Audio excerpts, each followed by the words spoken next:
ISSD. ഇനി പഠിക്കാം, ജയിക്കാം, നയിക്കാം. ശബരിമല സ്വർണ്ണക്കൊള്ള കേസിലെ അഭിഭാഷകനെ ദേവസ്വം ബോർഡ് അഭിഭാഷകനായി നിശ്ചയിച്ചതിന് പിന്നിൽ വൻ ഗൂഢാലോചനയുണ്ടെന്നും കേസ് അട്ടിമറിക്കാനുള്ള ആസൂത്രിതമായ നീക്കത്തിൻ്റെ ഭാഗവും കൂടിയാണിത്.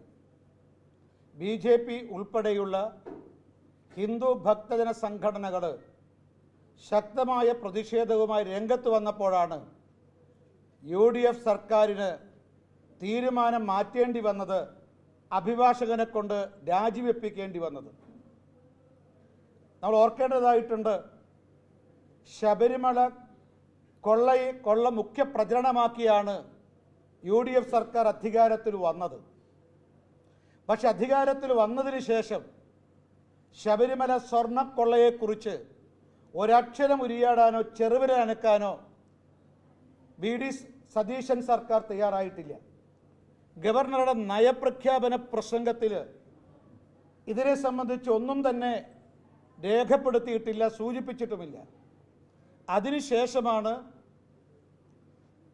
ശബരിമല സ്വർണ്ണക്കൊള്ള കേസിലെ പ്രധാന പ്രതിയായ പങ്കജ് ഭണ്ഡാരിക്കും അതേപോലെ ദ്വാരപാലക ശില്പം ഉരുക്കി സ്വർണം മാറ്റി ഡ്യൂപ്ലിക്കേറ്റ് തിരിച്ചയച്ച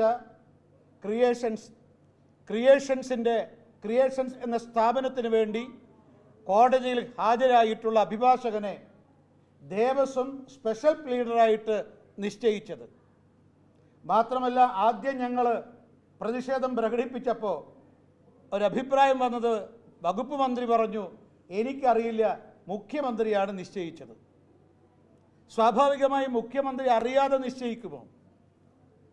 ഗവൺമെൻറ് പ്ലീഡർമാരെ നിശ്ചയിക്കുന്ന സമയത്ത് അവരെക്കുറിച്ചും അവരുടെ കഴിവുകളെക്കുറിച്ചും സ്വാഭാവികമായും സർക്കാർ പരിശോധന നടത്താറുണ്ട്. ഇതെല്ലാ പരിശോധനയും നടത്തിയിട്ടുണ്ട്. അറിഞ്ഞുകൊണ്ട് തന്നെയാണ് ഈ ശബരിമല സ്വർണ്ണക്കൊള്ള കേസിലെ പ്രതിവിഭാഗം അഭിഭാഷകനെ ദേവസ്വം ബോർഡ് അഭിഭാഷകനായി നിശ്ചയിച്ചത്. ഈ ശബരിമല സ്വർണ്ണക്കൊള്ള കേസിലെ പ്രധാന പ്രതികൾ സോണിയാഗാന്ധിയെ സന്ദർശിച്ചത് എന്തുകൊണ്ടാണെന്ന BJPയുടെ ചോദ്യത്തിന് കോൺഗ്രസ് നേതൃത്വം മൗനം പാലിച്ചത് ഇപ്പോൾ വ്യക്തമാവുകയാണ്.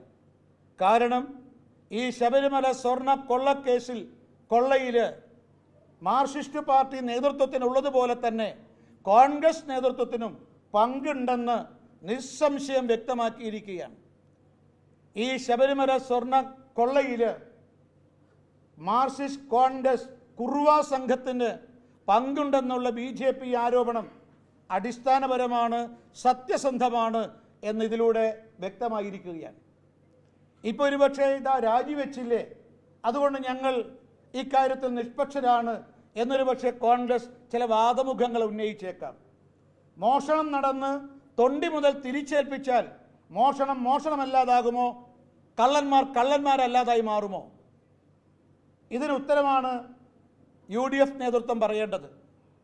അപ്പോൾ ഇത് സ്വാഭാവികമായും ഒരു കോൺഗ്രസ് CPM ഡീല് ഈ അഭിഭാഷകനെ നിശ്ചയിച്ചതിന് പിന്നിലുണ്ട്.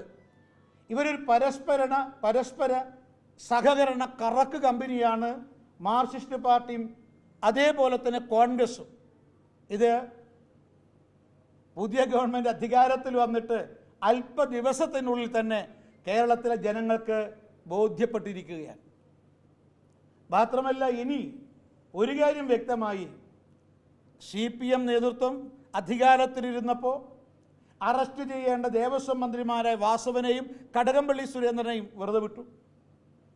ഇത് തന്നെയാണ് ഇനി കോൺഗ്രസ് അധികാരത്തിൽ വന്നതിന് ശേഷവും നടക്കാൻ വേണ്ടി പോകുന്നത്. കാരണം മാർക്സിസ്റ്റ് നേതൃത്വത്തിനുള്ളതുപോലെ തന്നെ ഈ സ്വർണ്ണക്കൊള്ളയിൽ കോൺഗ്രസ് നേതൃത്വത്തിന് പങ്കുണ്ട്. അതുകൊണ്ട് അന്വേഷണം പൂർണ്ണമായും അട്ടിമറിക്കപ്പെടും. ഇവിടെയാണ് BJPയുടെ ആവശ്യത്തിൻ്റെ പ്രസക്തി. ഈ ശബരിമല സ്വർണ്ണക്കൊള്ളയെക്കുറിച്ച് കേന്ദ്ര ഏജൻസി CBI തന്നെ അന്വേഷിക്കണം.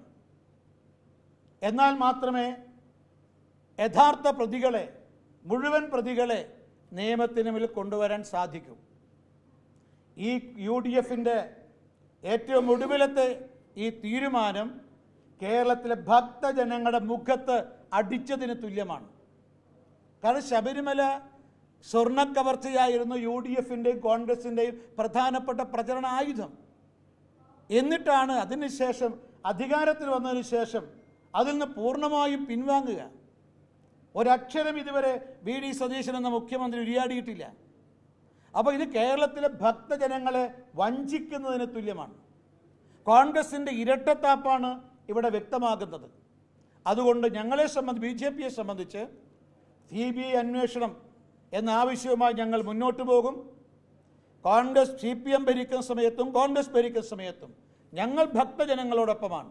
അതുകൊണ്ട് ശബരിമല സ്വർണ്ണ കൊള്ളയിലെ മാർക്സിസ്റ്റ് നേതൃത്വത്തിൻ്റെ പങ്കും കോൺഗ്രസ് നേതൃത്വത്തിൻ്റെ പങ്കും വെളിച്ചത്ത് വരണം.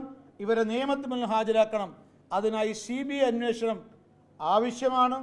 ഈ ആവശ്യവും ഉന്നയിച്ചുകൊണ്ട് ഭാരതീയ ജനതാ പാർട്ടി ശക്തമായ പ്രക്ഷോഭം സംഘടിപ്പിക്കാൻ തയ്യാറാകും.